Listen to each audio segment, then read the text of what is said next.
Only in America. Only in America. Only in America. Only in America. Only America. Only in America. It's a legislative process created nearly 50 years ago for budget-related measures, but it could lead to legalization of millions of undocumented immigrants. This week, we talk about reconciliation and what it means for immigration reform going forward.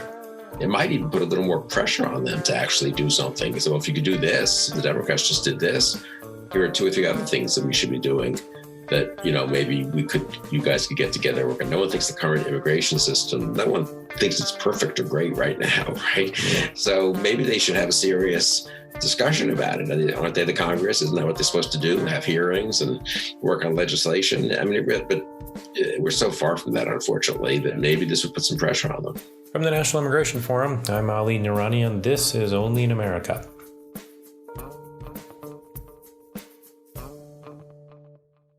Okay, unless you spend most of your waking hours reading political news, which, well, I just do not recommend, budget reconciliation is a complicated and confusing process.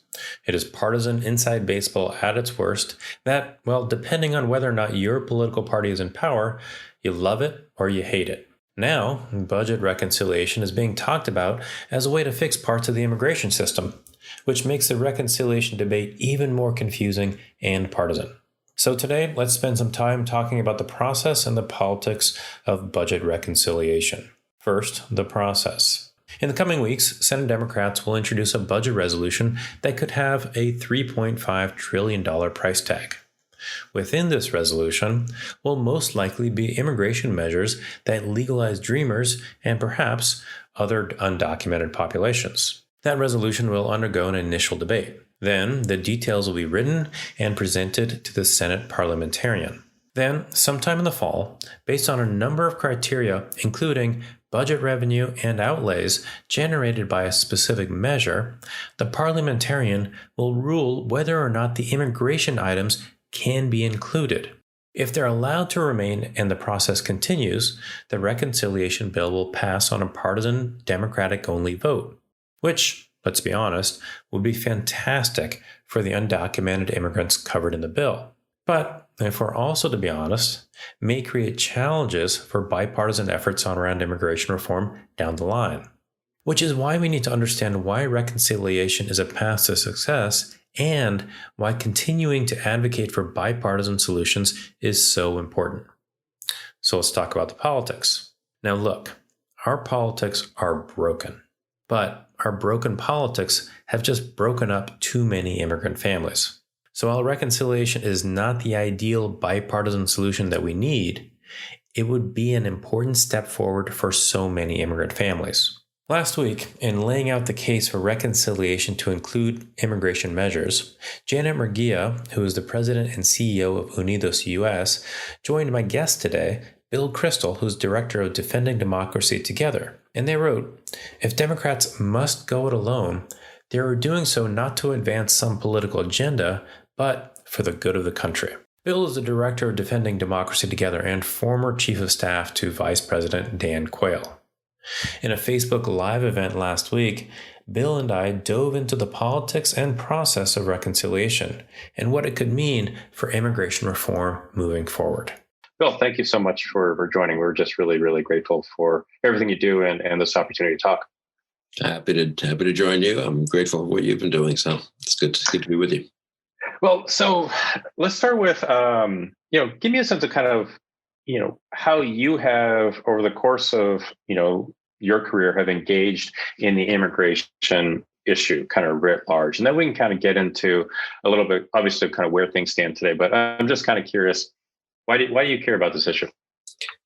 Oh, my grandparents were immigrants, and that's kind of the standard answer. But I think it's an answer for a lot of Americans. I grew up in New York City in a very, somewhat immigrant heavy and friendly kind of atmosphere.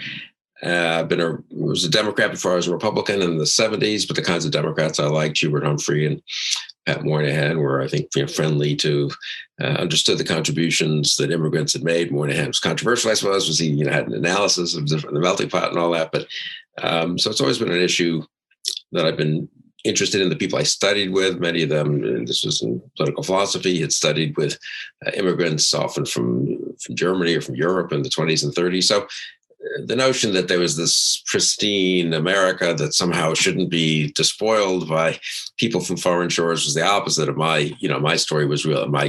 Even just as a kid, sort of Statue of Liberty. My grandmother was so grateful to have come to America and so forth. So I have a sort of conventional, I guess you'd say old-fashioned liberal or conservative too, a sort of pro-immigration view. Most of I've zigzagged, like most people, probably a little bit at times. I've been a little more influenced than I should have been, though not usually, by some of the arguments that, you've got to be careful. You're hurting the economy can't be flooded, by low-wage workers and stuff. That affected me a little bit about 10 years ago, more than it should have, I think, in retrospect. But I've always been on the basically pro-immigration side of the Republican Party. I wasn't on an issue I've been involved in professionally that much, but I was with Reagan. I was a Reagan person, and he was, of course, quite strongly signed the 86 Act and was pretty strongly for immigration. A Jack Kemp supporter and friend, and he was very much on the sort of Statue of Liberty side, let's say, of the Republican Party, not the build a wall side. It's funny how much one party had such a huge spectrum. Reagan, I think, am I right about this? Launched his campaign in 1979 at the Statue of Liberty, I think you're right. Which is kind of crazy when you think about it. I mean, New York was not a state like he was going to do great in or anything, probably, but he wanted that to convey that message. And of course, he and Bush, there's that famous debate in 1980 is in New Hampshire, where there's that clip that they both kind of quite eloquently, really, make the case for generous or liberal, welcoming immigration policy. So that's certainly where I am. And then honestly, the last few years have radicalized me in the sense that it's just brought home to me the costs of a kind of, there were, of course, like reasonable public policy questions about exactly how many people should come in and how do you do path to legalization and citizenship and so forth. But the mean-spiritedness of the Trump years really, and the reaction to it, I think, maybe feel even more strongly that this is such an important part. It's important for the immigrants themselves. It's important for the dreamers. It's important to treat people well. It's important, but it's really important for the country, and not just in a narrow economic sense that we need workers in this industry or that, but that it's so much a part of what makes America America in the best sense, I think, to have a liberal and welcoming and generous immigration policy, both for people who want to come here and people who are, of course, refugees and families that want to be united, but also for the sake of the country's progress. I mean, it's just been such a huge advantage. I'm a kind of foreign policy person in some ways.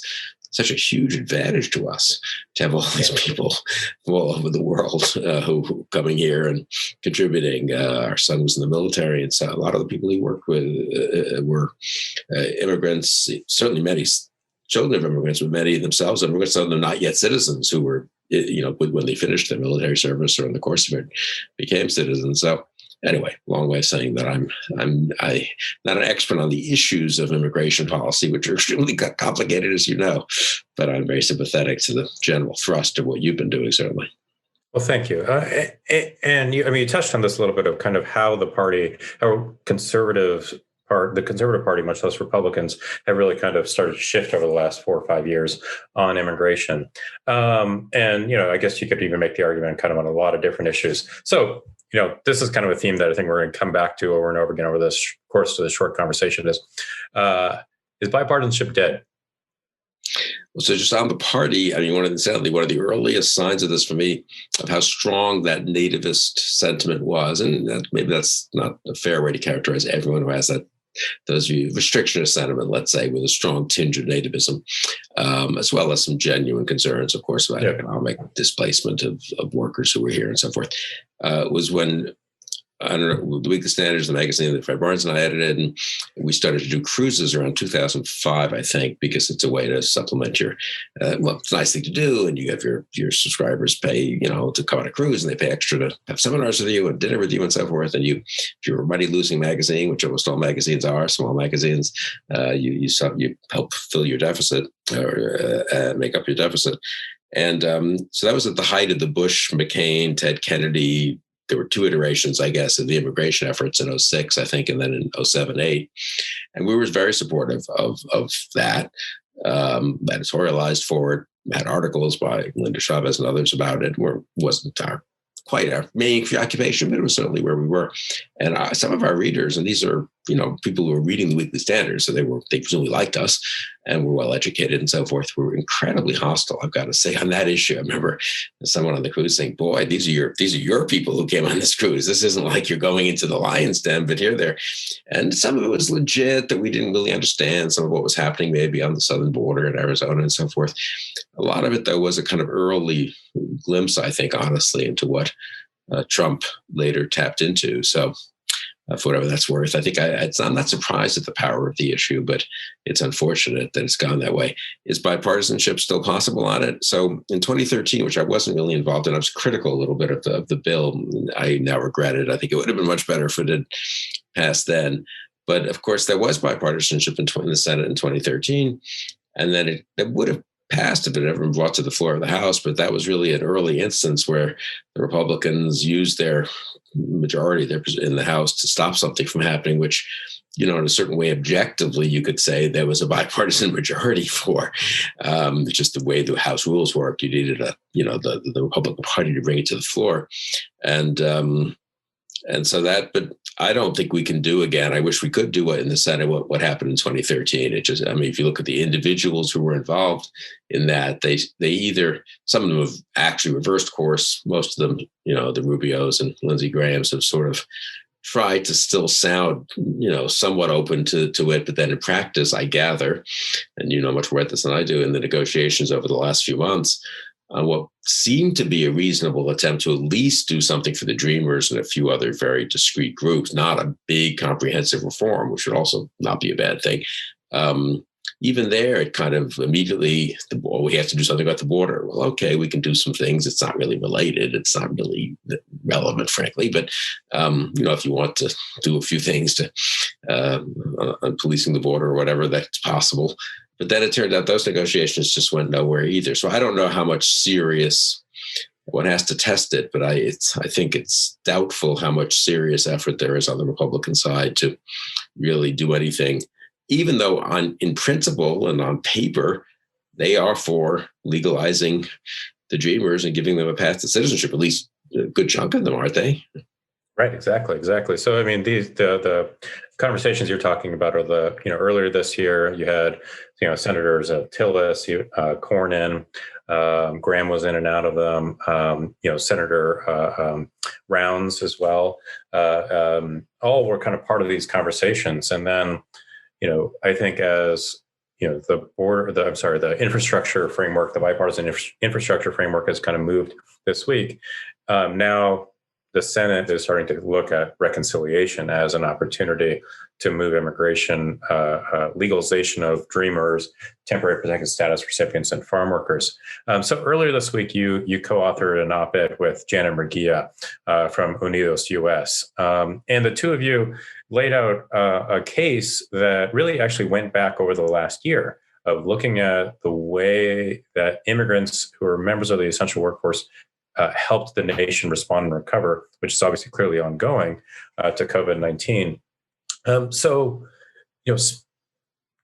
Speak to that urgency, the urgency of the essential workforce, but also, the urgency of the recent court case that's come out of South Texas, and why we just have to get to a solution. Yeah, and a couple of people said to me when that piece came out, it was as the infrastructure deal was coming together, really, and people said, "Well, if the infrastructure deal can happen, why can't an immigration deal happen?" And I'd be happy if it were to happen, and I think the door remains open to it happening, but there's no sign. I've seen no sign that the Republicans on infrastructure. They've wanted to do it for quite a while. It's been a lot of the usual back and forth of negotiating, sort of been the opposite on immigration. And then Mitch McConnell, who was part of the infrastructure deal and who blessed it and voted for cloture, has had a speech on the floor of the Senate today. As you know, there was pretty demagogic, just an attack on the Biden administration generally. Maybe he's feeling heat because he actually voted for, this bipartisan deal, at least for cloture, and bringing the deal to the legislation to the floor yesterday or 2 days ago. But now he's, but the core of his attack, I would almost say, on Biden was on the border, and really a demagogic kind of attack on, amnesty, and they're bringing COVID over and all the kind of, mostly ridiculous kind of Fox News talking points. So when you see that, you think, well, they're not really looking to make a deal. there is urgency because there was a court case which calls into question even the temporary accommodation that the Dreamers have had. And there's just, it would really be pretty disgraceful after all these years not to move to at least legalize them and give them a path, take care of the TPS people who have been sort of also in limbo here. And then after the pandemic, and this is the point Janet and I made, where an awful lot of Americans saw the contributions that immigrants of all kinds, but including undocumented immigrants, were making in helping the country function, pretty ungracious not to say, okay, let's legalize your status too. So I think it's important to do. It's worth doing. If there was a serious negotiation going on with Republicans, could we wait a month or 3 months? I guess so. I mean, assuming the court case will be held up, while the Justice Department appeals. But there's just no evidence of that. And we have this reconciliation bill moving, which will be the one bill that's not subject to filibuster with 60 votes, with 40 votes. The one bill that doesn't require 60 votes to pass. It's typically, a big budget bill, a tax bill. It's what they passed the Trump tax cuts on and so forth, but tax and spending bill.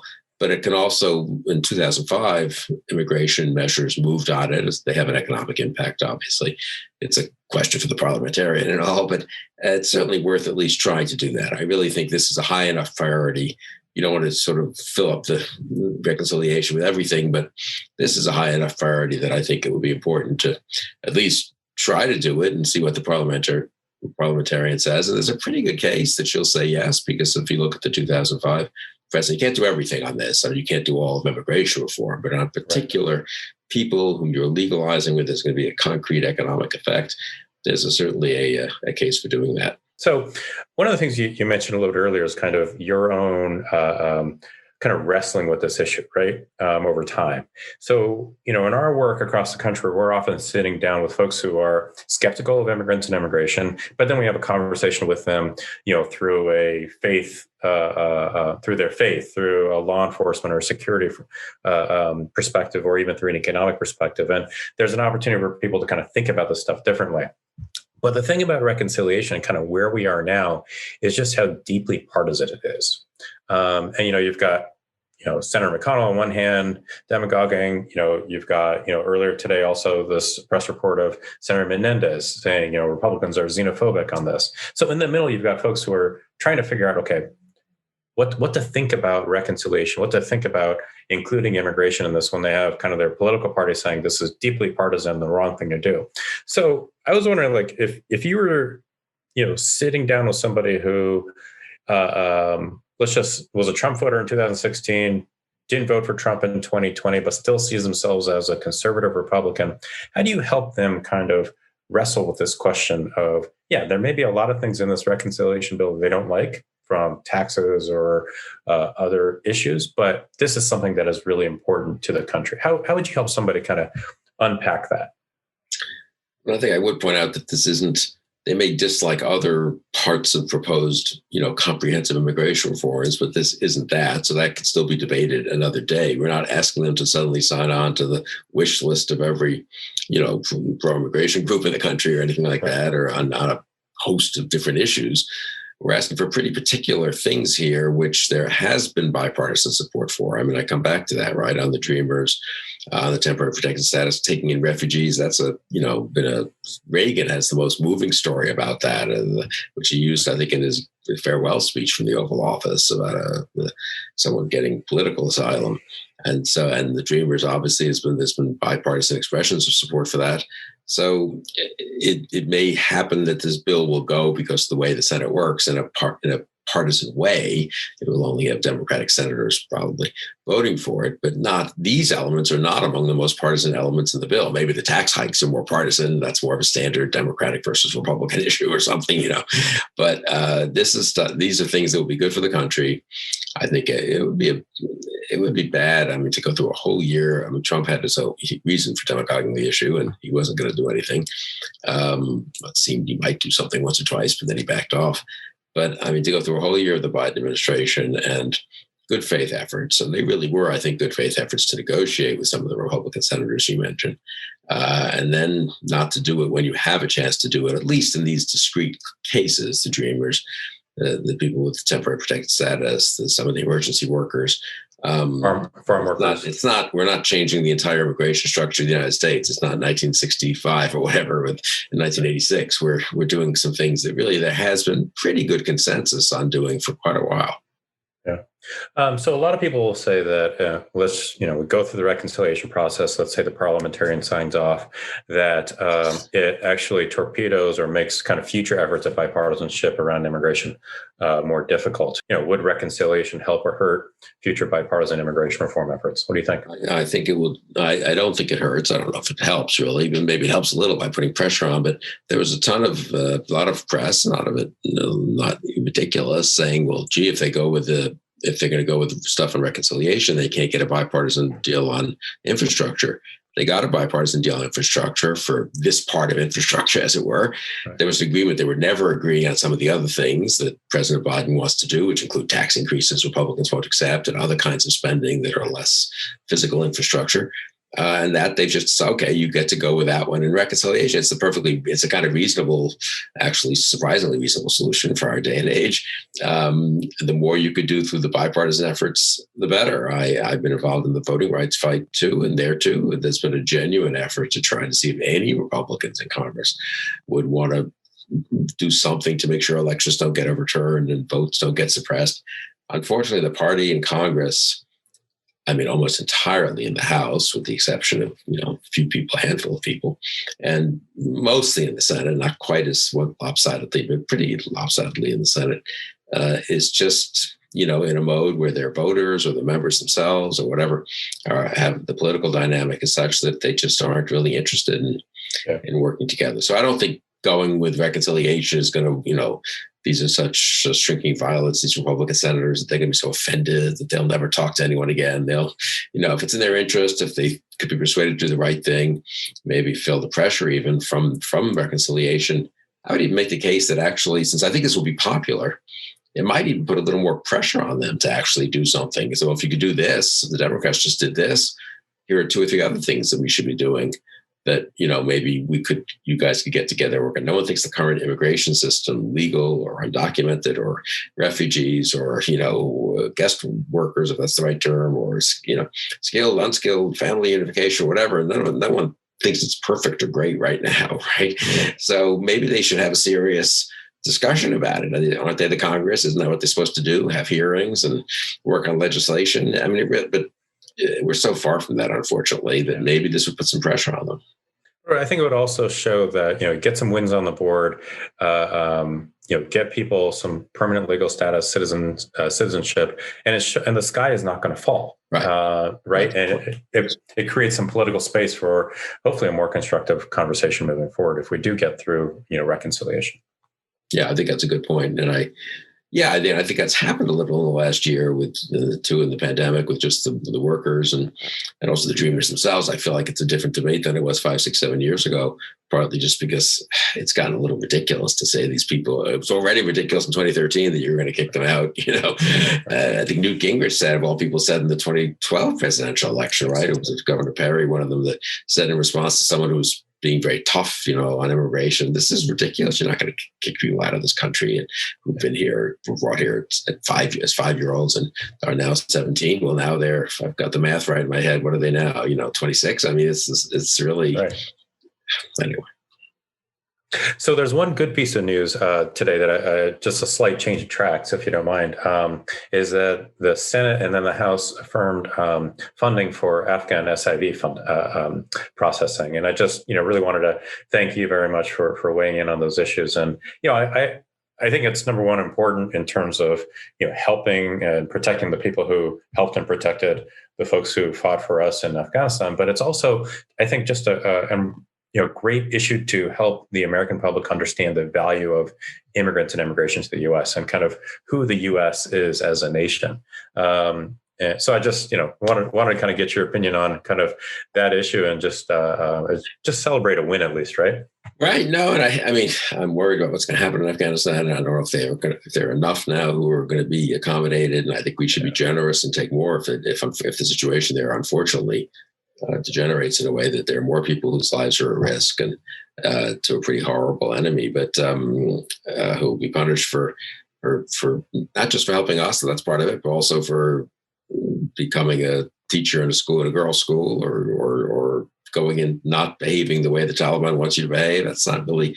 I think America should has some interest in helping people who courageously step forth after we liberated the country from the Taliban, and then we just can't leave them to the fate of those to a terrible fate. So no, I'm glad it went through it. It was almost unanimous. It was unanimous. It's like a 98-0, yeah. Yeah, and that's a good. And maybe it will remind people, incidentally, to look at previous waves of immigrants, some of whom unfortunately came in the wake of terrible things that happened in their countries, whether it's things we were involved in like Vietnam, or just things that happened because of civil wars and genocide, for that matter. And, does anyone want to look back and say that it was terrible that those people showed up here? That it was terrible that we weren't always, frankly, as generous and accommodating as we might have been, when you look at the history more closely. But generally speaking, we were okay, and certainly more than most countries. And I live here in Northern Virginia, and I mean, we are a lot of immigrants here. Especially a lot of the Southeast Asians were resettled here after 75. This is one, I think, of the 3 or 4 main areas that the government helped them get settled in. And then just a lot of natural immigration because it's near Washington and so forth. So a lot of Southeast Asians in particular.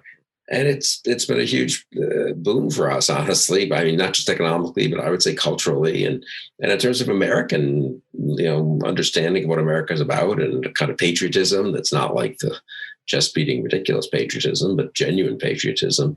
One sees that we have a lot of Central Americans who've come up here too. Some of them legally, some of them documented, some of them undocumented, but who contribute a lot. So now maybe maybe I don't see some of the problems that people in other areas see, and I think that's a fair enough point.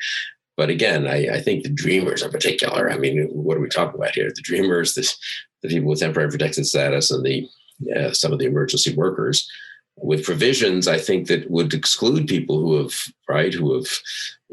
not behaved decently or appropriately, and if you're a criminal, So it's what's the case against at this point the legalizing, really? I mean, it's very important to have a path to citizenship. I've gone in the past. I've sort of thought, well, there are other ways you could work it out, and in theory you could, and there are people who've been here a long time without becoming citizens, sometimes at their own choice. And other countries have different kinds of statuses and guest worker type things. We've done that at times in our history. But in general, you want people, it's better for the country for these people to have, if they wish, to have that, a path to citizenship that's not, endless. Yeah. To own the American dream as opposed to renting it. Yeah. Is the way I've been putting it. Anything else you want to cover, Bill? I mean, I feel like we've taken a ton of your time and just. It's been my pleasure. And it's, as you say, I think, it's a little, the lack of the partisanship is a little depressing, and the failure to make progress on this issue has obviously been frustrating to who cares to us, but who cares about us, but to the actual people involved. So it's an issue where one tends to get a little exasperated and frustrated. But as you say, there's the other side, the kind of heartening side of the vote on the Afghans, and just the fact that you look around. And I guess for me, I'll close maybe on this kind of note, which is thinking a little bit about the new Olympic gymnast. I was just going to mention her. Yeah, go ahead. Yeah, she was pretty fantastic. I haven't followed it much, honestly. So I don't follow gymnastics at all. And I followed the Olympics like a lot of Americans, which is very sporadically, once every 4 years. But it's a pretty inspiring, pretty amazing story. That video, the footage of her relatives, I guess, in Minnesota, from the Hmong community celebrating. And, they came over, I think, in 2002 or something, like a lot of them, something like that, pretty recently. Mm-hmm. So not even after 75, which a lot of them came. I think it seems like this was a later, this particular family maybe was a little later. But either way, a reminder of, that these prep people were cheering for at the Olympics, or some of them, most of them probably your sons or children or grandchildren or great-grandchildren. Some of them are actually much more, specifically themselves immigrants or the direct children of recent immigrants. So And also, I would say, sort of fitting into this, that I do think, I don't want to make it all about Trump, but since we barely mentioned him, I'll mention him. Trump and his supporters attempt to really demonize immigrants, which certainly was a key part of his campaign. And the whole effort to then do it again in 2018 and making this a key part of one of our two major parties, key talking point.